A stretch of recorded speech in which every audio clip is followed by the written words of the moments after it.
Nandito tayo ngayon para kilalanin ang iba't ibang uri ng durable crops. Ano nga ba ang durable crops?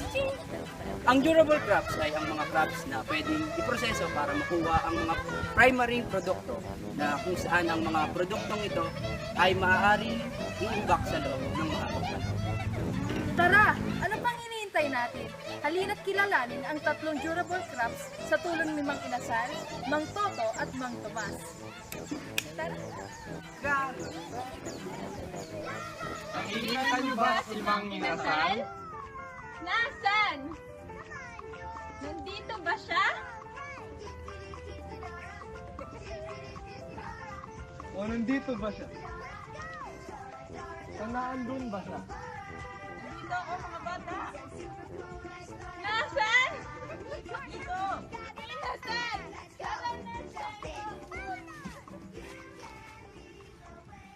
Mang Inasal, ano pong ginagawa niyo? Uy! Kayo pala yan, Dora, Boots at Diego. Ngayon, pinipitas ko yung mga hinog na kape para gamitin ko sa processing. Paano po malaman kung hinog sila? Malalaman nyo na hinog yung kape, depende sa kulay. Makikita natin yung pagka-reddish nila. Ayun yung nag-i-indicate na hinog na yung isang kape. Paano naman po yung mga hilaw? Yung mga hilaw na kape at hinog na kape, pipitasin natin sila depende sa method na gagamitin ng pag-process natin sa kanila. Kung gagamit tayo ng wet method, ang gagamitin nating paraan ng pagpitas ng kape ay ang priming, kung saan pinipili natin yung mga hinog na kape 50%. Priming, kung saan pipiliin natin yung mga 50% na hinog na kape bilang ating starting material sa pag-process. At sa dry method, gagamitin nating method na pag-harvest sa mga kape ay ang stripping method, kung saan hindi natin pipiliin yung hinog o hilaw. Kukunin lang natin ng diretsyo lahat ng kape sa isang stock at sila yung magsisilbing starting material sa pag-process natin. Oh. Salamat po, Mang Inasal. Walang anuman.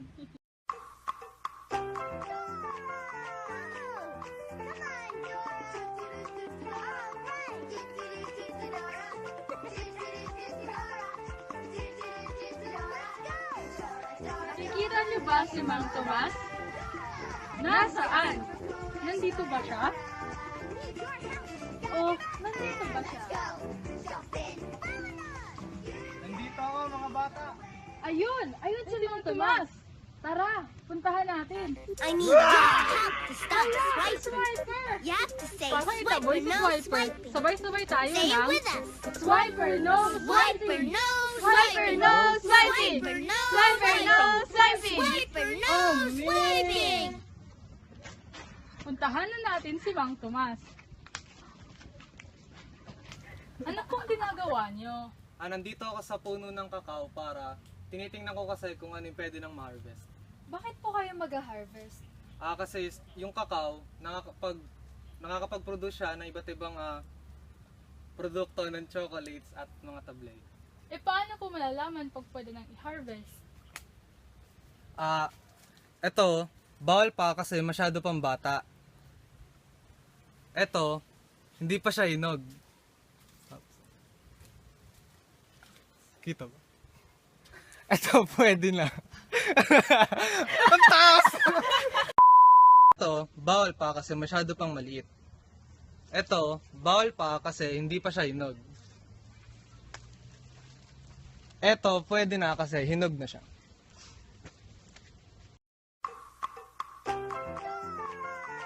Nakikita niyo ba si Mang Totos? Nandito ba siya? Nandito ba siya?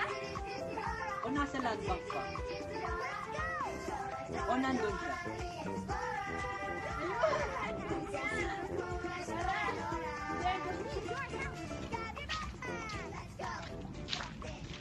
Ang totos! Bakit yung sinasaktan ng puno? Para makakuha ko yung gusto ko. Yung rubber. Ah! Ang tawag sa proseso na to ay tapping, kung saan sinusugatan natin ang latex tubes ng puno para makuha yung primary product na latex. Pwede po bang i-apply sa lahat ng puno yung topping? Hindi. Ginagamit lang siya sa mga puno na may edad ng 6 years old. Para saan ba yung nakukuha nila? Well, karaniwan ginagamit siya sa mga para makagawa ng mga produkto tulad ng rubber shoes, goma, o kahit anong gawa sa rubber. Astig. Pangarap ko din maging rubber.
They hang the rubber sheets to dry for about 5 hours. As they dry, the rubber thickens and becomes stronger, and the color darkens. The coagulated rubber sap has been transformed. In a few short steps, it's gone from a liquid to a solid. Workers pile the rubber sheets onto pallets and weigh the load. There's a little over 1.5 tons of rubber in this stack. They store the stacks in a warehouse until the next stage of processing. When they're ready to move on, workers peel each sheet from the stack and soak them in water for about 20 minutes.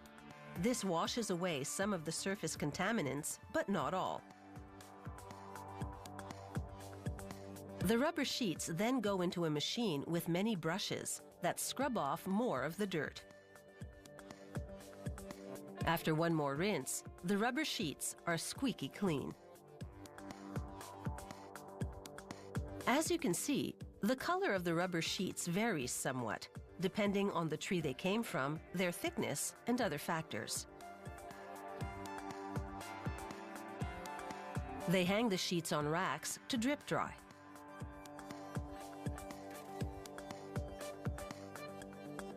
They build a fire in a brick oven and smoke the rubber sheets in a chamber overhead for 5 days.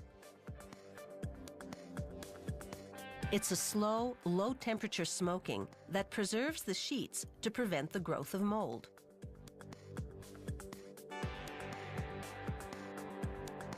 After smoking, they clip out contaminants like bark or insects that have become embedded in the rubber. In many cases, they can't get it all.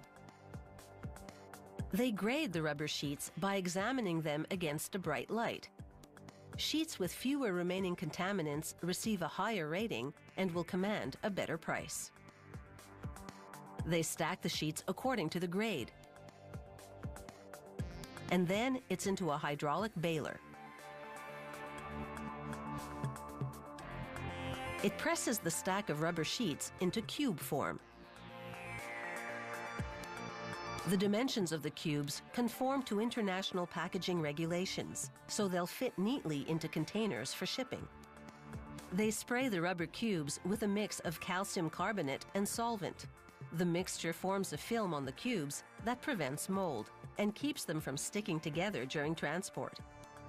This rubber is now ready for the next factory and the next transformation.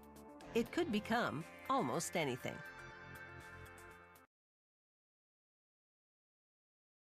Now it's time for fermentation.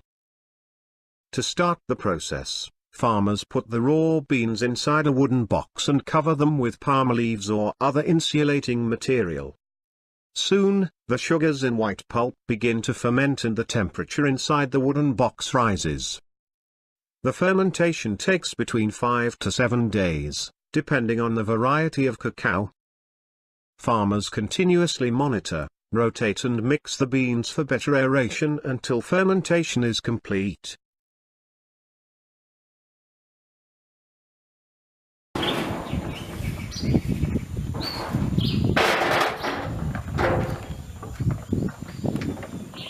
After the fermentation is completed, the beans are moved from fermentation boxes to drying facility, where they are spread on wooden platforms. Alternatively, the beans can be spread out on mats to dry outside, in the sun. The drying process takes between 6 and 7 days. The chemical changes inside cacao beans start slowing down at the end of drying process. Completely dried beans are hard and shrunken. They also change their color to medium or dark brown.